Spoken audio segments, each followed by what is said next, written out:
ടെസ്ലയുടെ മുതലാളി Elon Musk. ഒരു ഉദാഹരണം,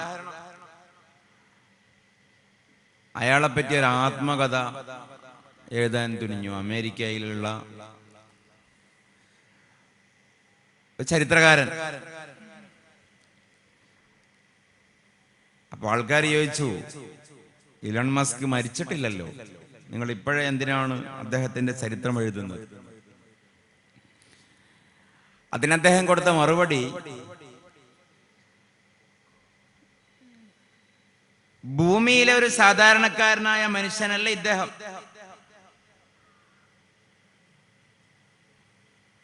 He is either an alien or a companion of alien. ഇതാണ് ആ സ്റ്റേറ്റ്മെന്റ്. ഇലോൺ മസ്ക് ഒന്നുകിൽ അന്യഗ്രഹ ജീവിയാണ്, അല്ലെങ്കിൽ അന്യഗ്രഹ ജീവിയോട് മിണ്ടുന്ന, സംസാരിക്കുന്ന അന്യഗ്രഹ ജീവിയുടെ ഒരു സുഹൃത്താണ്. കാരണം എന്താ?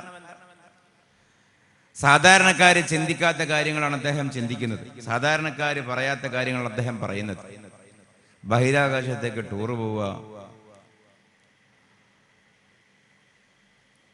അന്യഗ്രഹം, അവിടെ പോയി റിയൽ എസ്റ്റേറ്റ് കച്ചവടം നടത്തുക, അദ്ദേഹത്തിന്റെ സ്വപ്നങ്ങൾ മനസ്സിലാവുന്ന ഭാഷയിലേക്ക് മാറ്റിയ ഇതൊക്കെ ഇദ്ദേഹത്തിന്റെ തലയിൽ ഒരിക്കലും വരുന്നൊരു ആശയമല്ല. ഇദ്ദേഹത്തോട് ഏതെങ്കിലും അന്യഗ്രഹ ജീവികൾ പറഞ്ഞു കൊടുക്കുന്നതാവണം എന്ന ഒരു തത്വത്തെ 2025 ലോകം അംഗീകരിക്കുന്നു. അസാധാരണമായ കാര്യങ്ങൾ പറയുകയും ചിന്തിക്കുകയും ചെയ്യുന്ന മനുഷ്യന്മാരോട് ഭൂമിക്ക് വെളിയിലുള്ള ഏതെങ്കിലും ഇതരഗ്രഹ ജീവികൾ സംസാരിക്കുന്നുണ്ട് എന്ന് ലോകത്തെ ഏറ്റവും സാങ്കേതികമായ പുരോഗതി പ്രാപിച്ച രാജ്യത്തിന്റെ ഒരു പൊതുബോധമാണ്. പറക്കും തളിക വരുന്നുണ്ട് എന്നാണ് അവരുടെ വിശ്വാസം, അമേരിക്കക്കാരുടെ വിശ്വാസം, ഭൂമിയിലുള്ളവരോട് സംസാരിക്കാൻ. ചിലപ്പോഴൊക്കെ വിമാനത്താവളങ്ങളിൽ സമയത്തിൽ റീഷെഡ്യൂളിംഗ് പോലും വരുത്താറുണ്ട് നമ്മളിത് സംസാരിക്കുന്ന കാലത്ത്. ഇതിനെന്നറിയോ? ഇതേതെങ്കിലും ആഫ്രിക്കൻ രാജ്യത്തിലുള്ള അന്ധവിശ്വാസത്തിന്റെ കഥയല്ല ഞാൻ ഈ പറയുന്നത്, അമേരിക്കയിലെ കഥയാണ്. അന്യഗ്രഹ ജീവികൾ പറക്കും തളികയിൽ ഭൂമിയിലുള്ളവരോട് സംസാരിക്കാൻ വരുമെന്നുള്ള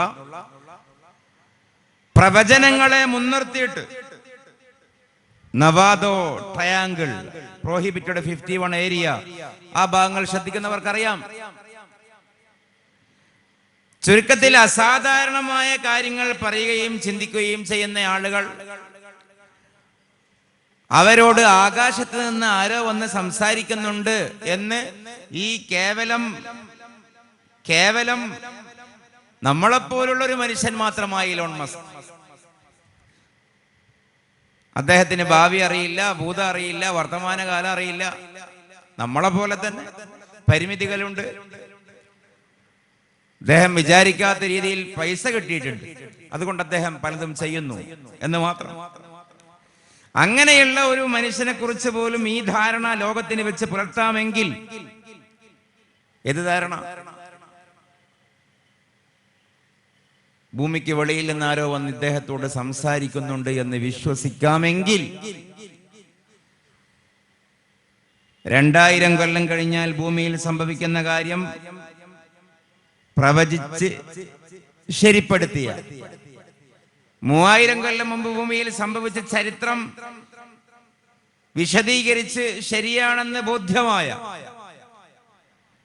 പുണ്യ നബി സല്ലല്ലാഹു അലൈഹി വസല്ലമയോടും ഭൂമിയുടെ വെളിയിലുള്ള, ഭൂമിയുടെ പുറത്തുള്ള ഏതെങ്കിലും ഒരു ജീവസാന്നിധ്യം സംസാരിക്കുന്നുണ്ട് എന്ന് തന്നെയല്ലേ വരിക? യുക്തിയിൽ 1500 കൊല്ലം കഴിഞ്ഞാൽ എൻ്റെ ഈ ഓലമേഞ്ഞ പള്ളി കൊട്ടാരമാകുമെന്ന് പ്രവാചകൻ പറയണമെങ്കിൽ, ഈത്തപ്പനയുടെ തണ്ട് തൂണാക്കി ഈത്തപ്പന ഓല മേൽക്കൂരയാക്കിയ, മഴ പെയ്താൽ ചോർന്നൊലിക്കുന്ന ഒരു കൂരയിൽ ഇരുന്നു കൊണ്ട് ലിമനിൽ കസ്റുൽ അബിയദു ഹാദാ, എന്റെ ഈ വെള്ളക്കൊട്ടാരം ആരതാണ് ഈ വെള്ളക്കൊട്ടാരം എന്ന് ദജ്ജാൽ ചോദിക്കുമെന്ന് പ്രവാചകൻ പറയണമെങ്കിൽ, പ്രവാചകനോട് മലക്ക് മിണ്ടണം, എങ്കിലത് പറയാൻ കഴിയൂ. അറേബ്യ മുഴുവനും പച്ചപ്പും പൂന്തോട്ടവും നദികളുമാകുന്നത് വരെ ലാ തഖൂമു സ്സഅ, ഹത്താ യഊദ അർദുൽ അറബി അൻഹാറൻ വമുറൂജ എന്ന് പറയണമെങ്കിൽ മലക്ക് സംസാരിച്ച മനുഷ്യനെ അത് പറയാൻ കഴിയും. അന്ത്യനാളാകുമ്പോ, അവസാന കാലം ആകുമ്പോ, സയഅതി സമാനുൻ അലന്നാസ് യതകാറബു ഫീഹി സമാൻ, സമയങ്ങൾ അവസാന കാലത്ത് അടുത്തടുത്ത് കൺജസ്റ്റഡ് ആവും. ഫതകൂനു സനതു കശ്ശഹർ, കൊല്ലം മാസം പോലെ തീർന്നു പോകും. വയകൂനു ശഹ്റു കൽ ജുമുഅ, മാസം ആഴ്ച പോലെ തീരും. ഫതകൂനുൽ ജുമുഅതു കൽ യൗം, ആഴ്ച ദിവസം പോലെ തീരും. വയകൂനുൽ യൗമു കസ്സഅ, ദിവസം മണിക്കൂർ പോലെ തീരും. ഫതകൂനു സഅതു കതർഫത്തിൽ ഐൻ, മണിക്കൂർ ഇമജിമ്മും വേഗതയിലും പോകുമെന്ന് പറയണമെങ്കിൽ മലക്ക് മിണ്ടിയ ഒരു മനുഷ്യനെ പറയാൻ കഴിയൂ. സാധാരണക്കാർക്ക് അത് പറയാൻ കഴിയില്ല. കേവലം പറഞ്ഞങ്ങ് പോയി എന്നുള്ളതല്ല, നമ്മൾ അനുഭവിക്കുന്നു എന്നുള്ളതാണ്. പുണ്യ നബി പറഞ്ഞ ഒരു ഹദീസും പുലരാതെ ബാക്കിയില്ല, ഒന്നും പുലരാതെ ബാക്കിയില്ല. നൂറുകണക്കിന് ഹദീസുകൾ.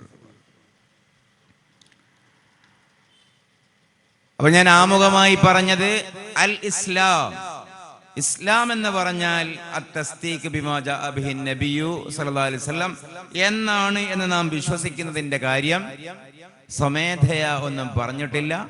അള്ളാഹു മലക്കിനെ അയച്ചിട്ട്, ജിബ്രീൽ അലൈഹിസ്സലാമിനെ അയച്ചിട്ട് പ്രവാചകന് പറഞ്ഞു കൊടുത്തതാണ്. അന്ത്യനാൾ വരെ ഒരു മനുഷ്യൻ, അത് സ്ത്രീയാകട്ടെ പുരുഷനാകട്ടെ, കുടുംബത്തിന്റെ അകത്താകട്ടെ, കുടുംബ ജീവിതമാകട്ടെ, സാമൂഹിക ജീവിതമാകട്ടെ, ലോകവീക്ഷണമാകട്ടെ, പ്രായോഗികമായ കാര്യമാകട്ടെ, ഇനി അതല്ല സൈദ്ധാന്തികമായ തലമാകട്ടെ, എന്താണെങ്കിലും ഈ പ്രവാചകൻ പഠിപ്പിച്ച ഇസ്ലാം സമഗ്രമാണ്. മഗ്‌രിബിന് ശേഷം ഇൻഷാ അല്ലാഹ് നമുക്ക് തുടരാം. പ്രായോഗികമായ നിങ്ങൾ കൂടി ഇടപെടുമ്പോഴേ എനിക്ക് ഈ വിഷയത്തിന്റെ ഒരു ഘടന എങ്ങോട്ടേക്ക് കൊണ്ടുപോകണമെന്ന് മനസ്സിലാവുള്ളൂ. നിങ്ങൾ അങ്ങനെ ഇടപെടുന്നില്ലെങ്കിൽ ഞാൻ എൻ്റെതായ ഒരു വഴിക്ക് ഒരു 5 കുറച്ച് ഇന്നത്തെ സംശയങ്ങളും മറുപടി എന്നുള്ള രീതിയിൽ കൂടി പറഞ്ഞുകൊണ്ട് നമുക്ക് വൈൻഡപ്പാക്കാം. ഒരിടവേളയിൽ നമുക്ക് മഗ്‌രിബിന് വേണ്ടി നിർത്താം.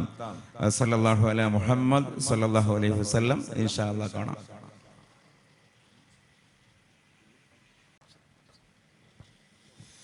അസ്സലാമു അലൈക്കും വറഹ്മത്തുള്ളാഹി വബറകാതുഹു. അഊദു ബില്ലാഹി മിനശ് ശൈത്വാനിർ റജീം. ബിസ്മില്ലാഹിർ റഹ്മാനിർ റഹീം. അൽഹംദുലില്ലാഹി റബ്ബിൽ ആലമീൻ. നഹ്മദുല്ലാഹി വനസ്തഈനു വനസല്ലി അലാ ഹബീബിഹിൽ മുസ്തഫ വഅലിഹി വഅസ്ഹാബിഹി ശറഫ അമ്മാ ബഅദ്. പ്രിയപ്പെട്ടവരെ, നമ്മൾ ധാരാളം സഹോദര സഹോദരിമാർ ഇവിടെ ഉണ്ട്.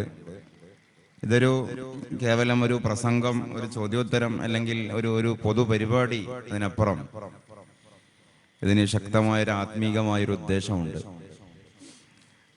നമ്മുടെ ഈമാൻ നമുക്ക് വർദ്ധിക്കണം. ഇവിടെ വന്ന് ഈ പരിപാടിയിൽ സംബന്ധിക്കാൻ വരുമ്പോൾ നമ്മുടെ മനസ്സിലുണ്ടായിരുന്ന തഖ്വയും ഈമാനും അള്ളാഹുവിനുള്ള പ്രതീക്ഷയും അള്ളാഹുവിനോടുള്ള ഇഷ്ടവും ദീനിനോടുള്ള പ്രതിബദ്ധതയും അള്ളാഹ് എന്ന് പറയുമ്പോഴുണ്ടാവുന്ന ഒരു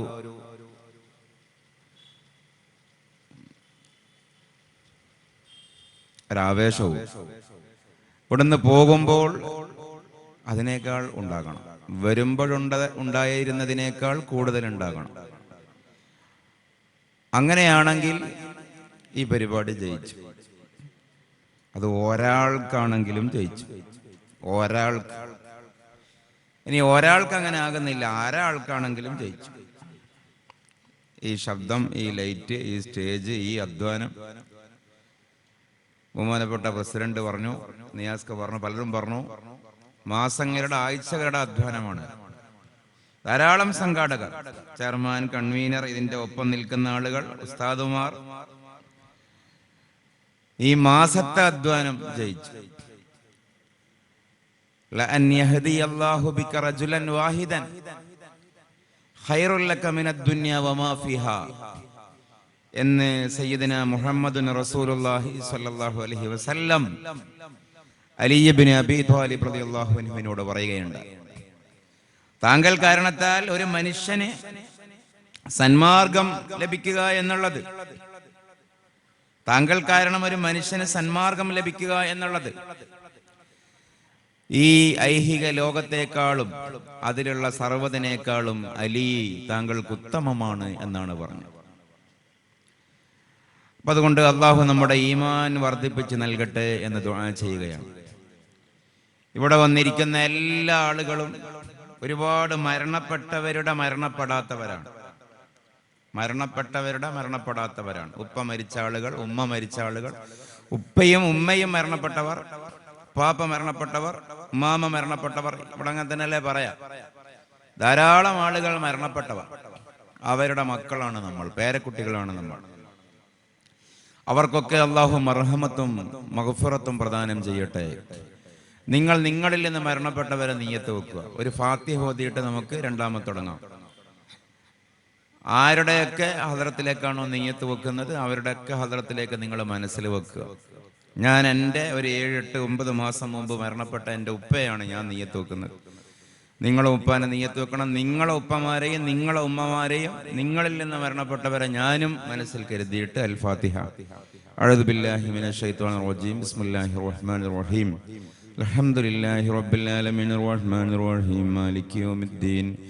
ഇയ്യാക നഅ്ബുദു വ ഇയ്യാക നസ്തഈൻ. ഇഹ്ദിനസ് സിറാത്തൽ മുസ്തഖീം സിറാത്തൽ ലദീന അൻഅംത അലൈഹിം ഗൈറിൽ മഗ്ളൂബി അലൈഹിം വലദ്ദാലിൻ. ആമീൻ. നമുക്ക് എങ്ങനെയാണ് അള്ളാഹുവിനെ നിഷേധിക്കാനാവുക? അള്ളാഹു ഇല്ല എന്ന് പറയുന്ന ആളുകൾ ഭൂമിയിലുണ്ട്. പക്ഷെ അള്ളാഹു ഉണ്ട് എന്ന് ആരെങ്കിലും പറഞ്ഞതിന് ശേഷമേ ഇല്ല എന്ന് പറയേണ്ടി വരികയുള്ളൂ, അല്ലേ? ഈ ഭൂമിയിൽ ആദ്യം ഉണ്ടായ വാദം അള്ളാഹു ഉണ്ട് എന്നുള്ളതാണ്. ഉണ്ട് എന്നുള്ള ഒരു വിശ്വാസവും വാദവും നിലനിൽക്കുമ്പോഴേ ഇല്ല എന്നതിനെ നിഷേധിക്കുന്ന ഒരു ബോധം പ്രസക്താവുന്നുള്ളൂ. അത് ഏത് കാര്യം അങ്ങനെ തന്നെയല്ലേ. നമ്മുടെ കയ്യിൽ ഒരു സാധനം ഉണ്ട് എന്ന് നമ്മൾ പറഞ്ഞാലല്ലേ മറ്റൊരാൾക്ക് നിഷേധിക്കാൻ സ്കോപ്പുള്ളൂ. അപ്പോ ലാ ഇലാഹ ഇല്ലല്ലാഹ്, ആരാധ്യനക്കർഹൻ സത്യാരാധ്യനായിട്ട് അള്ളാഹു മാത്രമേ ഉള്ളൂ. അള്ളാഹു ഹഖുൻ, അള്ളാഹു മൗജൂദുൻ, അള്ളാഹു ഉള്ളവനാണ്, അള്ളാഹു ഉണ്ട് എന്ന് പറയുന്ന ഒരു മഹായാഥാർത്ഥ്യം, ഈ പ്രാപഞ്ചികമായ സത്യം, അതിനേക്കാൾ വലിയൊരു സത്യം പ്രപഞ്ചത്തിലില്ല. അള്ളാഹുവിനേക്കാൾ വലിയൊരു സത്യം പ്രപഞ്ചത്തിലില്ല.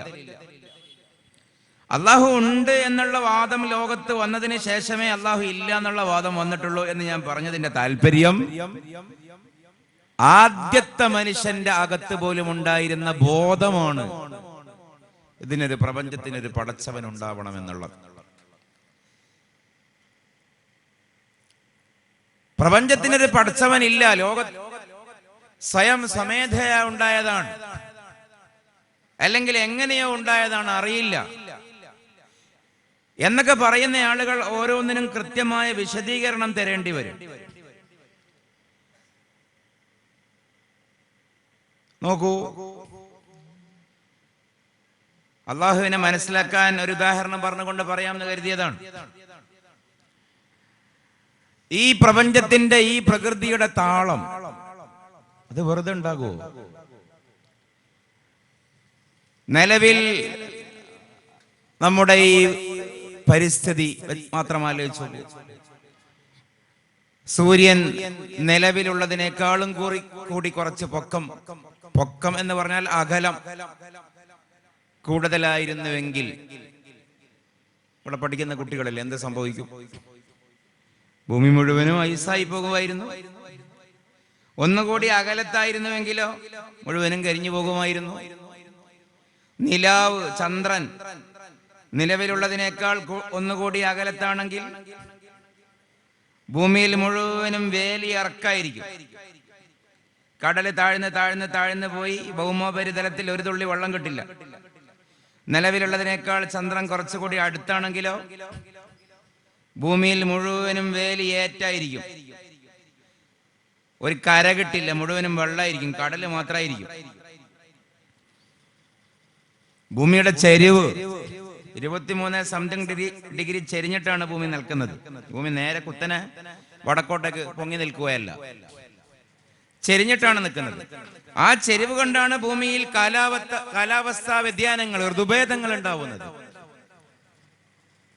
ഭൂമിയിലേക്ക് വരുന്ന കൊമേറ്റ്സ്, എന്താ പറയാ, ഉൽക്കകൾ, അതേപോലെ കൊള്ളിമീനുകൾ, സ്കൈലാബുകൾ, മുദന്നബാസ്, വാൽനക്ഷത്രങ്ങൾ, ഭൂമിയെ തന്നെ തകർക്കുവാൻ മാത്രം ശക്തിയുള്ള കനമുള്ള ആകാശ വസ്തുക്കളെ മുഴുവനും പിടിച്ചു നിർത്തുന്ന, അതിനെ ബ്ലോക്ക് ചെയ്യുന്ന തരത്തിൽ മെർക്കുറി, വേറൊരു നക്ഷത്രം ഭൂമിക്ക് കവചമൊരുക്കുന്നു. ഇതൊക്കെ വെറുതെ സംഭവിക്കുമെന്നാണോ പറയുന്നത്? ഇതൊക്കെ വെറുതെ സംഭവിക്കും എന്ന് ലോകത്താരെങ്കിലും പറയൂ? രണ്ട് സാധ്യതയാണുള്ളത്. അതൊക്കെ വെറുതെ സംഭവിക്കുന്നു, ഇനി ആസൂത്രണത്തിന്റെ അടിസ്ഥാനത്തിൽ സംഭവിക്കുന്നു. വലിയ സൈദ്ധാന്തികമായ ചർച്ചയൊന്നും വേണ്ട. ഈ അടുക്കി വെച്ച കസേരകൾ സ്വമേധയാ ഇങ്ങനെ ഡിസൈൻ ചെയ്യപ്പെട്ടതാണോ, ഇനി അതല്ല സംഘാടകരെ നിരത്തിയിട്ടതാണോ എന്നൊരാലോചനയിൽ എന്തേ മനസ്സിൽ വരൂ? സംഘാടകരെ നിരത്തിയിട്ടതാണെന്നേ വരുള്ളൂ. ഒക്കെ സ്വമേധയാ യാദൃശ്ചികമായിട്ട് ആക്സിഡന്റലി സംഭവിക്കുകയാണെങ്കിൽ അങ്ങനെ ഒരു ഊഹം, അങ്ങനെ ഒരു ചർച്ചക്ക് പോലും പ്രസക്തിയില്ല. എന്തൊക്കെ സംഭവിക്കണം? ഒരു കാറ്റടിക്കണം, ഈ മൈതാനിയിലുള്ള കടലാസുകളും ഇലകളും ഒക്കെ ആകാശത്തേക്ക് പൊങ്ങണം, എന്നിട്ടത് കൂടിച്ചേരണം, സ്വമേധയാ അത് പ്ലാസ്റ്റിക് ആവണം, ഫൈബർ ആവണം, അത് ഒരു ഹെലികോപ്റ്ററായി മാറണം, വിമാനമായി മാറണം, സ്വമേധയാ അത് പറന്നുയരണം. അതൊക്കെ സംഭവിക്കണം. ജസ്റ്റ് എക്സാമ്പിൾ, എന്തൊക്കെ നമുക്ക് ഭൂമിയിൽ നാം കാണാത്ത, സംഭവിക്കാത്ത കാര്യങ്ങളുണ്ടോ അതൊക്കെ ഇവിടെ നടക്കണം. എന്തുകൊണ്ട് നടക്കുന്നില്ല? അങ്ങനെ ആരും നടത്തുന്നില്ല. അപ്പൊ നിലാവ് ഭൂമിയിൽ നിന്ന് ഇത്ര കിലോമീറ്റർ മുകളിൽ തന്നെ ഉണ്ടാവണം. സൂര്യൻ ഇത്ര അകലത്തിലാണ് ഉണ്ടാവേണ്ടത്. ഇതിന്റെ ഈ ഒരു അതിമനോഹരമായി പാറ്റേണിക് ഘടന മനുഷ്യന്റെ ശരീരവും പ്രകൃതിയുടെ താളവും ആവശ്യമെന്ത് അതിനനുസരിച്ച് കൊണ്ടാണ് സപ്ലൈ വരുന്നത്. ഇതൊക്കെ വെറുതെ സംഭവിക്കുമോ? ഭൂമിയിൽ മാത്രമാണ് കണ്ടെത്തപ്പെട്ടതനുസരിച്ച് കൊണ്ട് ജീവനുള്ളത്, ജീവന്റെ സാന്നിധ്യമുള്ളത്. ജീവികൾ ഏറ്റവും ആവശ്യം ശ്വസനവായുവാണ്. ഭൂമിയുടെ അന്തരീക്ഷത്തിൽ ഏറ്റവും ഉള്ളത് വായു തന്നെയാണ്. പിന്നെയാണ് ആവശ്യം വെള്ളം. ഭൂമിയിൽ വായു കഴിഞ്ഞാൽ പിന്നെ ഉള്ളത് വെള്ളമാണ്. വായുവും വെള്ളവും കഴിഞ്ഞാലാണ് മനുഷ്യന് അന്നം, ഭക്ഷണ പദാർത്ഥങ്ങൾ ആവശ്യമായിട്ടുള്ളത്. വായുവും വെള്ളവും കഴിഞ്ഞിട്ടാണ് പിന്നെ കരയുള്ളത്. കരയിലാണ് പിന്നെ നാം കൃഷി ഇറക്കുന്നതും തിന്നുന്നതും വേട്ടയാടുന്നതും ജീവിക്കുന്നതും ഒക്കെ. ഇപ്പൊ ഡിമാൻഡിനനുസരിച്ച് കൊണ്ടുള്ള സപ്ലൈ എന്ന് പറയും. ഇതും വെറുതെ സംഭവിക്കും. ഒരു കാര്യം ഈ പ്രകൃതിയിൽ ഉണ്ടാവണമെങ്കിൽ സൂക്ഷ്മമായ കുറെ കാര്യങ്ങൾ നടക്കണം. ഇതാ മഴ ചാറുന്നു. എത്ര വലിയ പ്രോസസ്സുകൾക്ക് ശേഷമാണ് ഈ ജലതുള്ളികൾ താഴേക്ക് പതിക്കുന്നത്.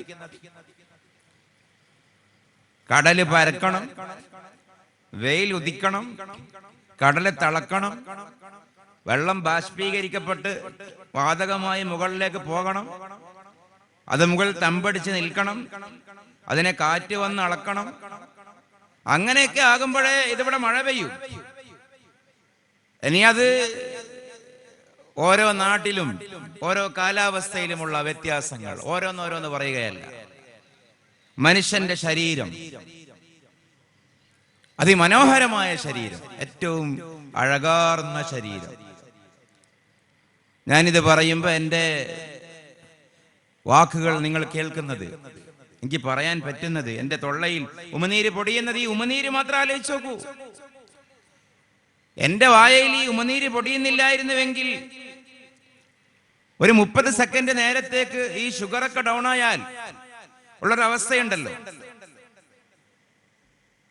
അടികൊണ്ട് ചത്ത പാമ്പിനെ പോലുണ്ടാകും വായയിലെ നാവ്, വരണ്ടുപോകും.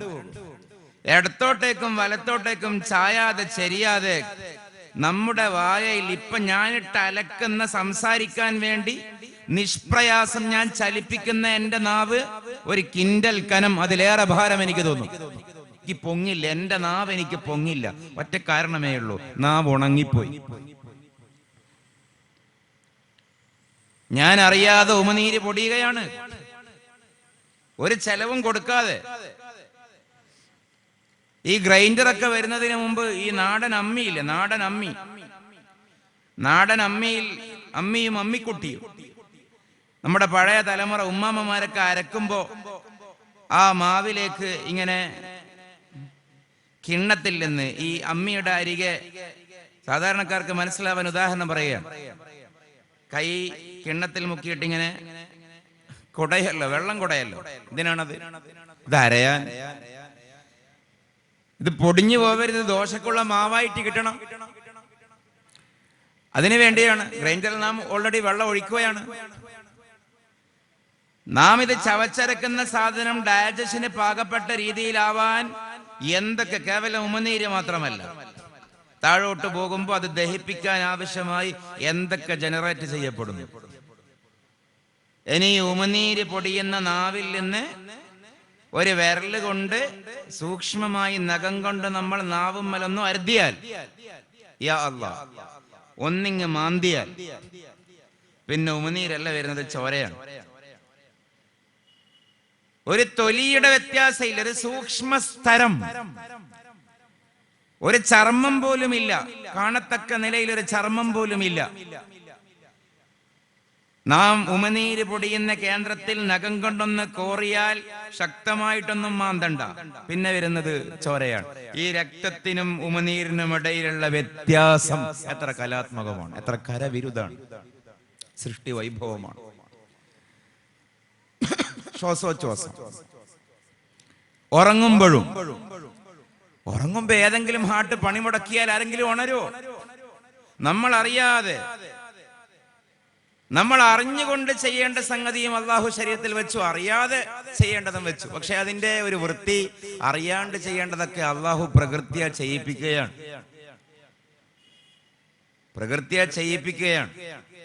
അതുകൊണ്ടാണ് ഉറങ്ങുമ്പോ മരിക്കും, ഉറക്കം മരണത്തിന്റെ സഹോദരനാണ്. പക്ഷേ സ്വാഭാവികമായി എഴുന്നേറ്റ് വരുന്ന ആളാണെങ്കിൽ ഉറങ്ങുമ്പോ ആരാ ശ്വാസം കഴിപ്പിച്ചത്? നമ്മളാണോ? ആര് കഴിപ്പിച്ചു? അത് മാത്രം ആലോചിക്കുക. ഉറങ്ങുമ്പോ ആര് ശ്വാസം കഴിപ്പിച്ചു? ആർക്കാണ് ബോധമുള്ളത്? അതിനേക്കാളും മനോഹരമായൊരു കർമ്മം നടക്കുന്നുണ്ട്. ഉറങ്ങുമ്പോ കണ്ണടഞ്ഞു പോകുന്നു. ഉറങ്ങുമ്പോൾ കണ്ണടഞ്ഞു പോകുന്നു. കണ്ണ് തുറന്നുകൊണ്ടാണ് ഉറങ്ങുന്നതെങ്കിൽ വളരെ ചർമ്മം, വളരെ സൂക്ഷ്മമായ, സെൻസേഷണലായ കണ്ണിന്റെ അകത്തേക്ക് എന്തൊക്കെ പോകും? ബ്ലാങ്കറ്റിൽ നിന്ന്, വിരിപ്പിൽ നിന്ന്, പുതപ്പിൽ നിന്ന്, മച്ചിൽ നിന്ന്, അന്തരീക്ഷത്തിൽ നിന്ന് എന്തൊക്കെ കണ്ണിലേക്ക് പൊടി തവിടുകളായി വീഴും. ശരീരത്തിൽ മറ്റൊരു അന്യ വസ്തുവിനെ കണ്ണിനെ പോലെ ഉൾക്കൊള്ളാൻ പറ്റാത്ത വേറെ അവയവയില്ല. അപ്പോ ഒരാൾ ഉറങ്ങുകയാണെങ്കിൽ ഓട്ടോമാറ്റിക്കലി കണ്ണ് കൂമ്പിപ്പോവുകയാണ്. ഉണരുന്നത് വരെ ഈ കണ്ണിന് പ്രൊട്ടക്ഷൻ അള്ളാഹു ഏറ്റെടുക്കുകയാണ്. അതുകൊണ്ടാണ് പുണ്യ റസൂൽ കരീം സല്ലല്ലാഹു അലൈഹി വസല്ലം പറയുന്നത്, മൻ അറഫ നഫ്സഹു അറഫ റബ്ബഹു. അള്ളാഹിനെ മനസ്സിലാക്കാൻ അവനവനെ മനസ്സിലാക്കിയാൽ മതി. അത് ശരീരത്തിന്റെ ഉപാപചയ പ്രവർത്തനങ്ങൾ മാത്രമല്ല, ഒരു വ്യക്തിത്വത്തെ, മനസ്സിനെ, ആത്മാവിനെ, വിചാരത്തെ, ബോധത്തെ, സെൻസിനെ, തലച്ചോറിനെ, എന്തൊക്കെയുണ്ട് അതിനെ മുഴുവനും ഒരാൾ മനസ്സിലാക്കിയാൽ അയാൾ അള്ളാഹുവിനെ മനസ്സിലാക്കി. ഇപ്പൊ ഈ അള്ളാഹുവിനെ നിഷേധിക്കുക എന്നൊക്കെ പറയുന്നതിനെ ഒരു ഫാഷനാക്കി കൊണ്ട് നടക്കുന്ന ഇത്തരം ചെറുപ്പക്കാരൊന്നും നമ്മുടെ നാട്ടിലില്ല. പക്ഷെ അവരെയൊക്കെ ഒരുപക്ഷെ നിങ്ങൾ സോഷ്യൽ മീഡിയയിലൊക്കെ കാണുന്നുണ്ടാകും. മനസ്സിലാക്കുക, അതിനേക്കാളും വലിയൊരു വിഡ്ഢിത്തം ലോകത്തില്ല. നമ്മൾ അവരോട് സംസാരിക്കുന്നവരാണ്. അവർക്കിതിനൊന്നും കൃത്യമായൊരു വിശദീകരണമൊന്നുമില്ല. പിന്നെ അവര് ഒരു പറഞ്ഞത് പാട്ടാക്കി പുതിയതൊന്നും പഠിക്കില്ല, പഴയതൊന്നും മറക്കില്ല എന്ന് പറയുന്ന ഒരു പോളിസിയാണല്ലോ. അതിങ്ങനെ പറഞ്ഞത് തന്നെ പറഞ്ഞുകൊണ്ടിരിക്കുന്നേ ഉള്ളൂ. ഭൂമിയിൽ നാം തെരഞ്ഞെടുക്കപ്പെട്ടവരാണ്. 800ഓളം കോടി മനുഷ്യരിൽ ആരൊക്കെ ലാ ഇലാഹ ഇല്ലല്ലാഹ് മുഹമ്മദുർ റസൂലുള്ളാഹ് സ്വല്ലല്ലാഹു അലൈഹി വസല്ലം എന്ന് വിശ്വസിക്കുന്നുണ്ടോ അവർ തെരഞ്ഞെടുക്കപ്പെട്ടവരാണ്. അപ്പോ ഒരു സംശയം ഉണ്ടാകാം. എനിക്കൊക്കെ അത് ആദ്യം വളരെ ശക്തമായിട്ടുണ്ടായിരുന്നു. എന്താ, ഇത്രയും വലിയ പ്രപഞ്ചത്തിന്റെ വലിപ്പമൊന്നും നമ്മുടെ തലച്ചോറിൽ ഉൾക്കൊള്ളാൻ പറ്റുന്നതല്ല. നമ്മളിത് എന്ന വാക്കിൽ ന എന്ന വാക്ക് ഞാൻ പറയുന്നതിന്റെയും ദ് എന്ന അക്ഷരം ഞാൻ മൊഴിയുന്നതിന്റെയും ഇടയിലുള്ള ഒരു സെക്കൻഡ് കൊണ്ട് ഈ പ്രപഞ്ചം ലക്ഷക്കണക്കിന് കിലോമീറ്റർ പിന്നെയും വലുതായി. അതാണ് ഈ പ്രപഞ്ചത്തിന്റെ ഒരു എക്സ്പാൻഷൻ. ഇതിന്റെ ഔട്ടർ സ്പേസിൽ വലുതായിക്കൊണ്ടേയിരിക്കുന്നു. കണക്കിൽ രേഖപ്പെടുത്താൻ പറ്റാതെ അത്രയും വലുതായിക്കൊണ്ടിരിക്കുന്നു. അങ്ങനെയുള്ള ഈ പ്രപഞ്ചത്തിലെ ചെറിയ ഒരു ഭാഗം മാത്രമാണ് മിൽക്കി വേ ഗാലക്സി. അതിന്റെ ഒരു ഭാഗം മാത്രമാണ് സൗരയുധം. അതിൽപ്പെട്ട ഒരു ചെറിയ തിനാപ്പടി ഗ്രഹമാണ് ഭൂമി. ഈ ഭൂമിയിൽ തന്നെ 1/3 മാത്രമാണ് കര. അതിലുള്ള കോടിക്കണക്കിന് ജീവവർഗങ്ങളിൽപ്പെട്ട ഒരു വർഗമാണ് മനുഷ്യൻ. ഈ മനുഷ്യന് മാത്രമാണോ ഈ ഇസ്ലാം ഉള്ളത്? നിരീശ്വരവാദികൾ, സ്വതന്ത്ര ചിന്തകർ, യുക്തിവാദികൾ, നമുക്കിടയിൽ സ്വതന്ത്ര ചിന്താ പ്രവണതയുള്ളവർ എല്ലാവരും ഗൗരവത്തിൽ മനസ്സിലാക്കേണ്ട അടിസ്ഥാനപരമായ യാഥാർത്ഥ്യം, ഇത് പൊതുവെ അധികം ചർച്ചയിൽ വരാത്തതാണ്. പക്ഷേ ഖുർആൻ ശക്തമായി പ്രമേയവൽക്കരിക്കുന്ന ഒരു സിദ്ധാന്തമാണ് ഞാൻ ഈ പറയുന്നത്. മനുഷ്യന് മാത്രമുള്ള ഒരു മതമല്ല ഇസ്ലാം. അങ്ങനെ ആരും വിശ്വസിക്കരുത്. അങ്ങനെയല്ല, അങ്ങനെ ഖുർആൻ പറഞ്ഞിട്ടേ ഇല്ല. മനുഷ്യന്റെ മതമല്ല ഇസ്ലാം. ഇസ്ലാം എന്ന് പറയുന്ന വിശാലമായ സമൂഹത്തിലെ ഒരംഗം മാത്രമാണ് മനുഷ്യൻ. നിങ്ങൾക്ക് അതിശയോക്തി തോന്നും, ഈ മൈക്കിന്റെ മതം ഇസ്ലാമാണ്, ഈ തെങ്ങിന്റെ, ഈ കവുങ്ങിന്റെ, ഈ പ്ലാവിന്റെ, ഈ മാവിന്റെ, ഈ ലതയുടെ, കതിരിന്റെ, തരുവിന്റെ, താരത്തിന്റെ, പൂവിന്റെ, എല്ലാത്തിന്റെയും മതം ഇസ്ലാമാണ്. അങ്ങനെ പറഞ്ഞാൽ എന്താ? അങ്ങനെ പറഞ്ഞാൽ അള്ളാഹു അല്ലാത്തത് എന്തൊക്കെയുണ്ടോ, ഗൗരവത്തിൽ ആലോചിക്കണം, അള്ളാഹു അല്ലാത്ത എന്തൊക്കെയുണ്ടോ അതിന്റെ പേരാണ് പ്രപഞ്ചം. ആ പ്രപഞ്ചത്തിന്റെ താളത്തിന്റെ പേരാണ് ഇസ്ലാം. മരങ്ങൾ തസ്ബീഹ് ചൊല്ലുന്നു, നക്ഷത്രങ്ങൾ സുജൂദ് ചെയ്യുന്നു, പറവകൾ പ്രാർത്ഥിക്കുന്നു. ഇതൊക്കെ ഖുർആൻ പറയുന്നതല്ലേ? നമ്മൾ എന്തിനാണ് ഇസ്ലാമിനെ മനസ്സിലാക്കിയെടുത്താണ് പ്രശ്നം. യുസബ്ബിഹു ലില്ലാഹി മാ ഫിസ് സമാവാതി വമാ ഫിൽ അർള്, സബ്ബഹ ലില്ലാഹി മാ ഫിസ് സമാവാതി വമാ ഫിൽ അർള്.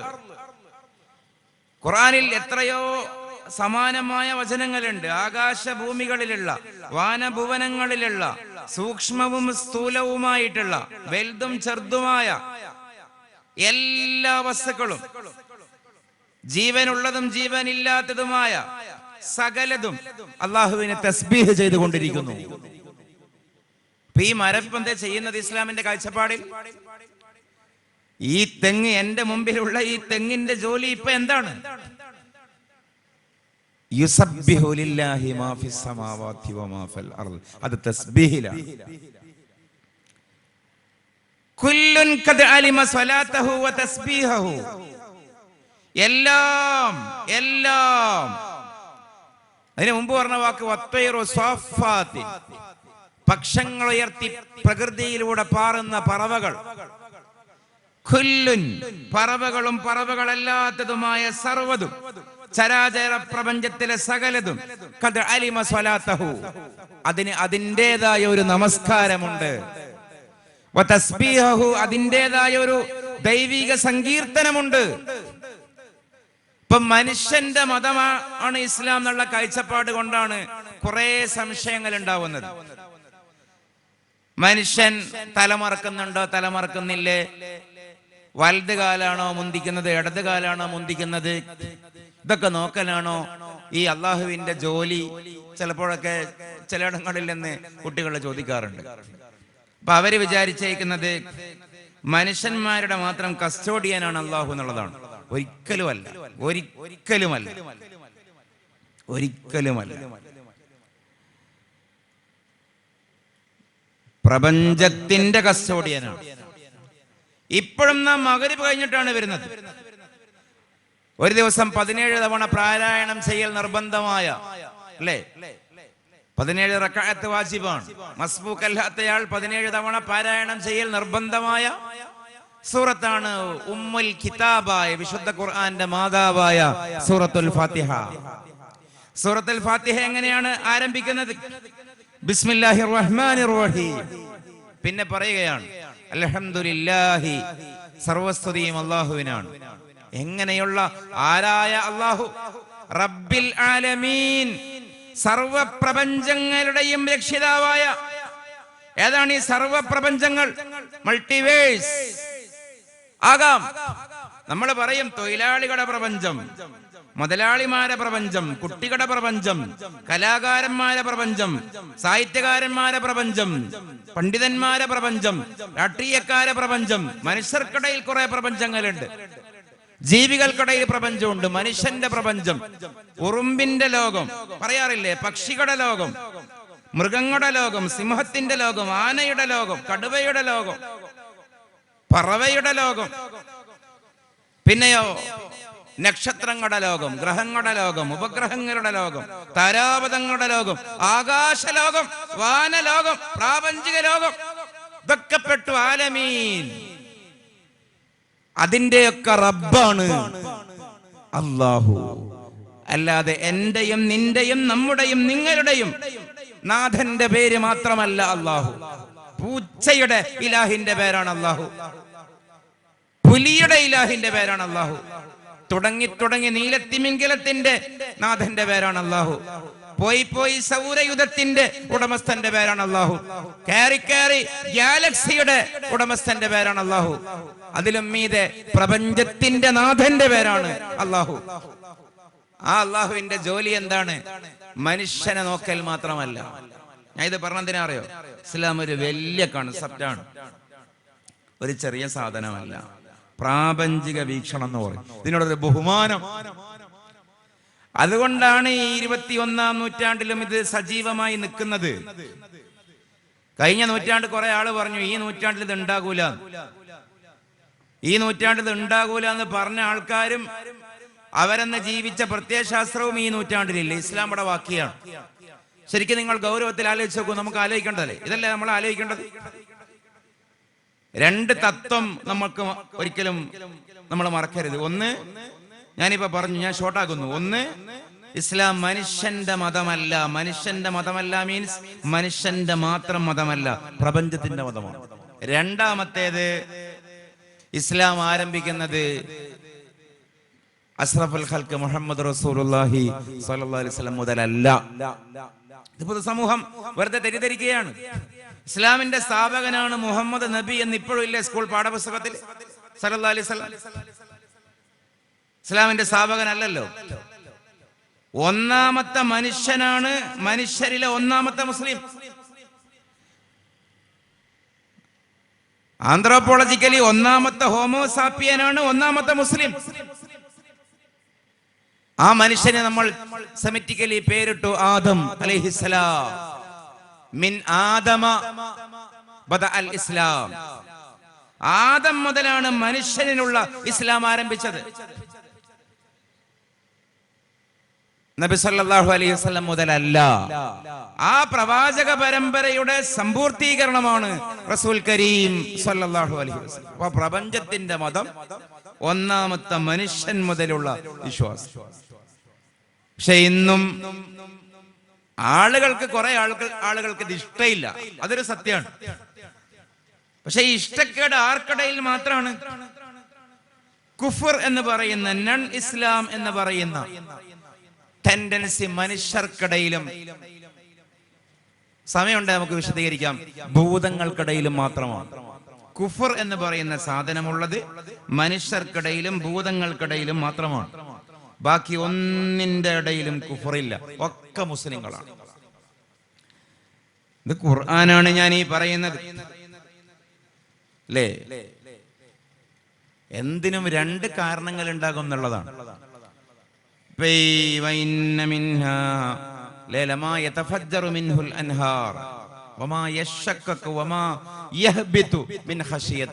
പാറകളെ കുറിച്ച് വിശുദ്ധ ഖുർആൻ പറഞ്ഞല്ലോ. പാറകൾക്കിടയിൽ നിന്ന് അരുവി പൊടിയുന്ന പാറയുണ്ട്, പൊട്ടിപ്പിളരുന്ന പാറയുണ്ട്, മുകളിൽ നിന്ന് താഴോട്ട് ഉരുണ്ടു വരുന്ന പാറയുമുണ്ട്. എന്താ കാരണം പറഞ്ഞെന്നറിയോ? സ്കൂളിൽ ഭൗതികമായി അതിനൊരു ന്യായം ഉണ്ടാകും, കാരണം ഉണ്ടാകും. Where there is an action, there will be equal and just opposite reaction. ചലന നിയമം, ജഡത്വ നിയമം. ഈ പീഠ അളകുന്നത് ഞാൻ ഇളക്കിയത് കൊണ്ടാണ്, തെങ്ങോല ഇളകുന്നത് കാറ്റ് വന്ന് ഇക്കിളിപ്പെടുത്തിയത് കൊണ്ടാണ്, ഇതാണ് പറയുന്നത്. പക്ഷെ അതിന് മതത്തിന്റെ കണ്ണിൽ അതിന് ഇല്ലത്ത് മാധ്യ എന്ന് പറയും. അത് മെറ്റീരിയൽ റീസൺ. പക്ഷെ അതിനൊരു ഇല്ലത്ത് റൂഹിയ ഉണ്ടാകും, ഒരു സ്പിരിച്വൽ റീസൺ. എന്താ അറിയോ?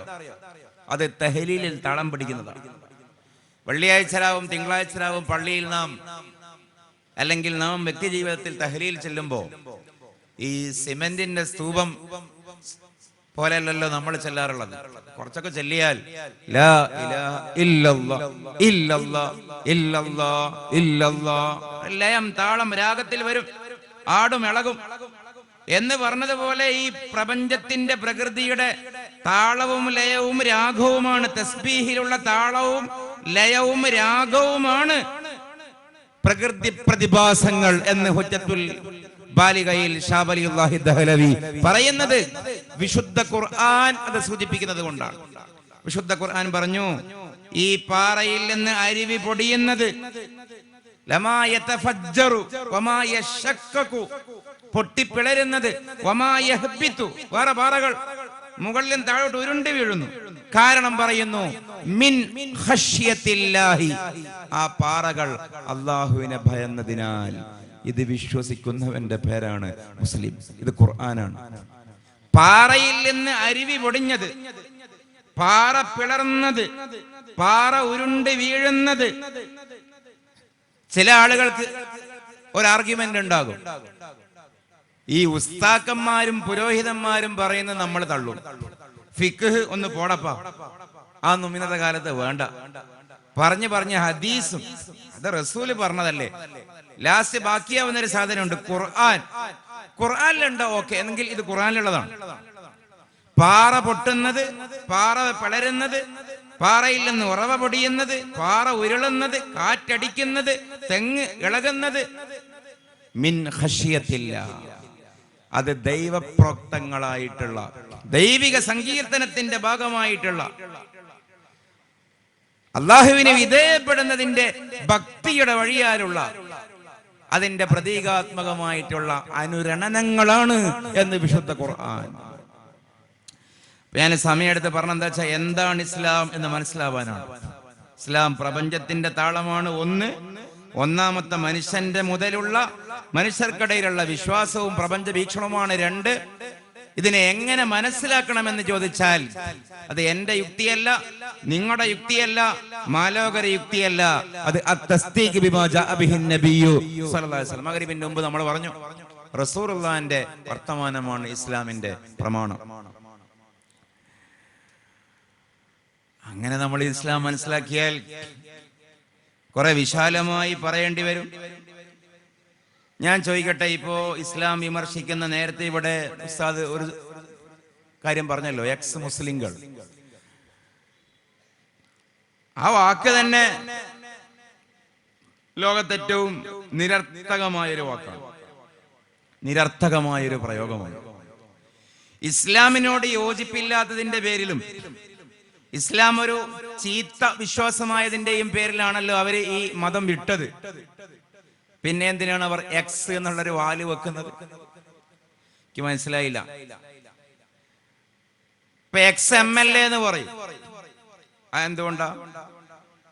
MLA ആയിരുന്ന ആൾക്ക് പിന്നീട് സങ്കടമാണ്. 5 കൊല്ലം ഞാൻ MLA ആയിരുന്നു, അതൊരു നല്ല കാലായിരുന്നു, പൊതുജനങ്ങൾക്ക് സേവനം അർപ്പിക്കാൻ പറ്റിയ അവസരങ്ങൾ ഉണ്ടായിരുന്നു.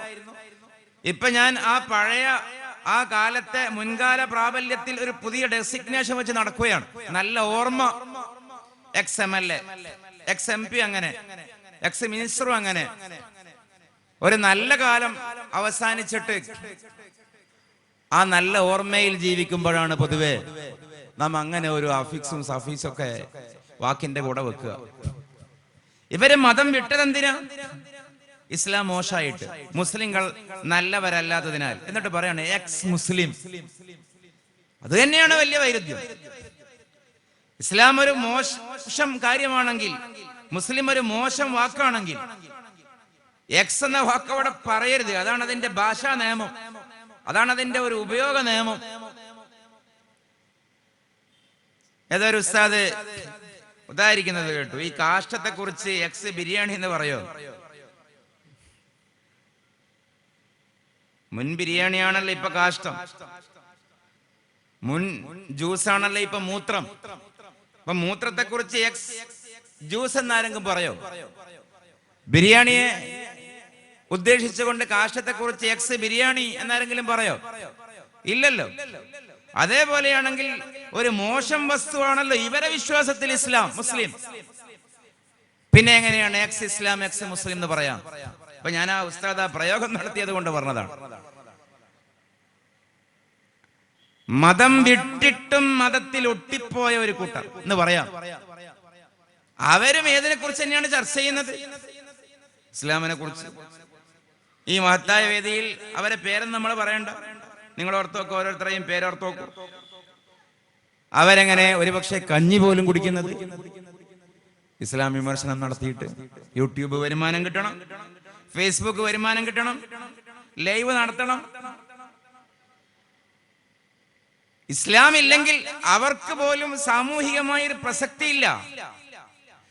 അവരുടെ പോലും സോഷ്യൽ ഡെസിഗ്നേഷന്റെ, സാമൂഹിക പദവിയുടെ, ഉപജീവന മാർഗത്തിന്റെ, ഇടപെടാനുള്ള അവസരത്തിന്റെ എല്ലാം കാരണം ഇസ്ലാമാണ്. 21ാം നൂറ്റാണ്ടിലും ഇസ്ലാം സജീവമാകുന്നതിന്റെ മറ്റൊരു വശം അവർക്ക് ഒഴിവാക്കാൻ പറ്റുന്നില്ല. ഇതിനെ ഒഴിവാക്കാനാവണ്ടേ? ഇതിനാണ് അവർക്ക് വേണ്ടെങ്കിൽ ഇതിന്റെ പിന്നാലെ കൂടുന്നത്. നാം മാന്യരാണ്, നമുക്ക് ആവശ്യമില്ലാത്തതിന്റെ പിന്നാലെ നമ്മൾ പോവാറുണ്ടോ? ലോകത്ത് എന്തൊക്കെ നടക്കുന്നു, എന്തൊക്കെ നമുക്ക് അറിയുന്നതും അറിയാത്തതും, ഇതൊക്കെ നമ്മൾ ചിന്തിച്ച് നടക്കുന്നുണ്ടോ? നമുക്ക് യോജിപ്പില്ലാത്ത ഒരു വിഷയത്തെക്കുറിച്ച് നമ്മൾ നിരന്തരം സംസാരിക്കാറുണ്ടോ, എഴുതാറുണ്ടോ? ഇസ്ലാം വിമർശകരുടെ, മതം വിട്ടവരുടെ, എക്സ് മുസ്ലിംസിന്റെ ഹോബി തന്നെ എന്താ? ഇത് പറയുക, ഇത് കേൾക്കുക. എന്നാൽ ഞാൻ പറയാൻ ഉദ്ദേശിച്ച കാര്യം അതല്ല. ഈ പറയുന്ന ഒരു കക്ഷികളും, ഈ പറയുന്ന ഒരു മതവിമർശകരും ഞാൻ ഈ പറഞ്ഞ ഈ ഇസ്ലാമിന്റെ വിശാലമായ അർത്ഥം മനസ്സിലാക്കിയവരെ അല്ല. നമുക്ക് ഇഷ ഒന്നിച്ച് അവസാനം ഇൻഷാ അല്ലാഹ് നമസ്കരിക്കാം. അതിന്റെ ഇടയിൽ പോണ്ട എന്ന് സൂചിപ്പിക്കുകയാണ്, പോവേണ്ടതില്ല എന്ന്. അവര് പറയുക എന്താ? ചെറിയ ചെറിയ സംഗതികൾ. ഇസ്ലാം സ്ത്രീകളെ അവഗണിക്കുന്നു, സ്ത്രീരഹിതമായ, സ്ത്രീ വിരുദ്ധമായ നിയമങ്ങൾ കൊണ്ട് നടക്കുന്നു, ആധുനികമായ താല്പര്യങ്ങളെ, പ്രവണതകളെ ഇസ്ലാം പ്രോത്സാഹിപ്പിക്കുന്നില്ല. ഇതൊക്കെയാണ് ചെറിയ ചെറിയ കാര്യങ്ങളാണ് പറയുന്നത്. അതിന്റെ വിശദാംശം ഞാൻ ആറ്റിക്കുറിക്ക് ഷോർട്ടാക്കുകയാണ്. ഒരു ഉദാഹരണം, നേരെ മറിച്ചായിരിക്കും യാഥാർത്ഥ്യം. നമ്മളും അത് മനസ്സിലാക്കുന്നതിന് ചിലപ്പോഴൊക്കെ പരാജയപ്പെട്ടു പോയി. ഈ അടുത്ത് ഇതേപോലെ ഒരു ക്ലാസ്സിന് പോയപ്പോ 2-3 സ്ത്രീകൾ എഴുതി തന്ന ഒരു ചോദ്യമായിരുന്നു. പലതിനും അവർക്ക് ഒരുപക്ഷെ സംതൃപ്തമായ വിശദീകരണം കൊടുത്തു.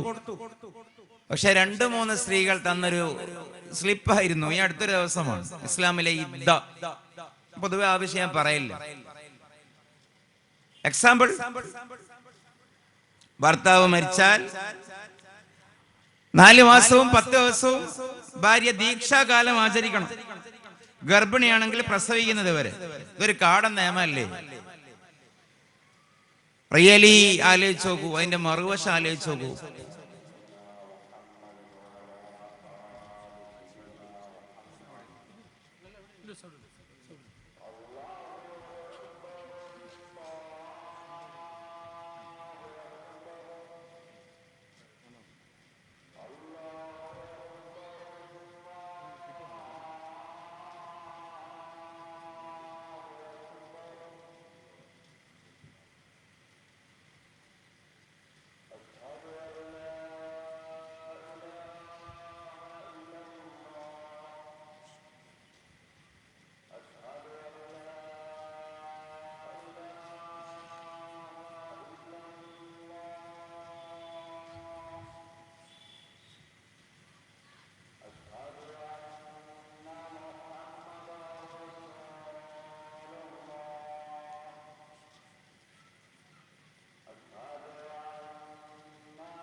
പൊതുവെ നമുക്ക് ജീവിതത്തിലൊരു നിരാശ, ഒരു ടെൻഷൻ ഉണ്ടായാൽ സ്വാഭാവികമായി നമ്മൾ എന്താ ചെയ്യുക? എല്ലാ ആളുകളും ചെയ്യുന്ന ഒരു പ്രവണതകളുണ്ട്. വിത്ഡ്രോവൽ സിൻഡ്രോംസ് എന്ന് പറയും. പിന്തിരി. ഫോണ് ഫ്ലൈറ്റ് മോഡാക്കും, ചിലപ്പോൾ സ്വിച്ച് ഓഫ് ആക്കും, ചിലപ്പോൾ ടോണ് മാറ്റിയിട്ട് സൈലന്റ് മോഡാക്കും. വീട്ടിലാരുമില്ല എന്ന് തോന്നിപ്പിക്കാൻ ഗേറ്റ് അടച്ചു വെക്കും, വാതിൽ പൂട്ടി വെക്കും. ഒരാൾ മരണപ്പെട്ടാലുള്ളതല്ല ഞാൻ പറയുന്നത്. നമുക്കൊരു സെറ്റ് ബാക്കിങ്സ് ലൈഫിലുണ്ടായി. കച്ചവടം പൊട്ടി, 50 ലക്ഷം റുപ്യ പോയി. അത് മുതൽ ഒരു പ്രണയ നൈരാശ്യം ഉണ്ടായി. ഇഷ്ടപ്പെട്ട പെണ്ണ് റീപ്ലൈ തരുന്നില്ല, ഇഷ്ടപ്പെട്ട ആണ് കണ്ടിട്ട് മൈൻഡ് ചെയ്യുന്നില്ല. ഉമ്മയോട് അല്ലെ ബാപ്പയോട് കുടുംബത്തോട് പിണങ്ങേണ്ടി വന്നു. ഓരോരുത്തർക്കും ഓരോരോ തിരിച്ചടികൾ, ഹമ്മിന്റെ കാരണങ്ങൾ. അപ്രതീക്ഷിതമായി പനിയാണെന്ന് മനസ്സിലാക്കിയതാണ്. ചെറിയൊരു വിഷയം, പാരസെറ്റമോൾ കൊണ്ട് മറികടക്കാമെന്ന് വിചാരിച്ചതാണ്. നീണ്ടുപോയി. ഒടുവിൽ അത് ക്യാൻസറാണ് എന്ന് ഡയഗ്നോസ് ചെയ്യപ്പെട്ടു. യാതൊരുവിധ പോറലും പരിക്കുമില്ലാത്ത ഉടലാണ്. അപ്രതീക്ഷിതമായി ശരീരത്തിൽ നീരടിഞ്ഞുകൂടി, ക്രിയാറ്റിൻ കൂടി, ഒടുവിൽ ഡയാലിസിസിലെത്തി. ഇതൊക്കെ നമ്മുടെ ചുറ്റിടങ്ങളിൽ ദിനചര്യ എന്നോണം നടക്കുന്ന സംഗതികളാണ്. എന്ത് ചെയ്യും? അപ്പോ നാം കാണിക്കുന്ന ഒരു ടെൻഡൻസിയാണ് ഈ വിത്ഡ്രോവൽ സിൻഡ്രോം എന്ന് പറഞ്ഞ ആ കാര്യം. പിന്തിരിയൽ പ്രവണത. വർത്താനം പറയാൻ കഴിയല്ല, അഭിമുഖീകരിക്കാൻ മൂടില്ല, ഫോൺ അറ്റൻഡ് ചെയ്യാൻ താല്പര്യമില്ല. ഇത് മനുഷ്യന്റെ മനസ്സിന്റെ ഒരു അവസ്ഥയാണ്. അത്തരം ആളുകൾക്ക് നാം കൊടുക്കുന്ന ഒരു ആനുകൂല്യമാണ് റിലാക്സേഷൻ. അദ്ദേഹത്തിന് സുഖമില്ല, നിങ്ങൾ ഇവിടുന്ന് ബഹളം വെക്കല്ലേ, അവൾക്ക് അത്ര ഓക്കെ അല്ല മെന്റലി, അതുകൊണ്ട് പ്രയാസപ്പെടുത്തല്ല, ഇന്ന് നമ്മളവിടെ പോവണ്ട. നമ്മൾ പോയാൽ അവർ സൽക്കരിക്കേണ്ടി വരും. അവിടെ അത്ര നല്ലൊരു അവസ്ഥയല്ല.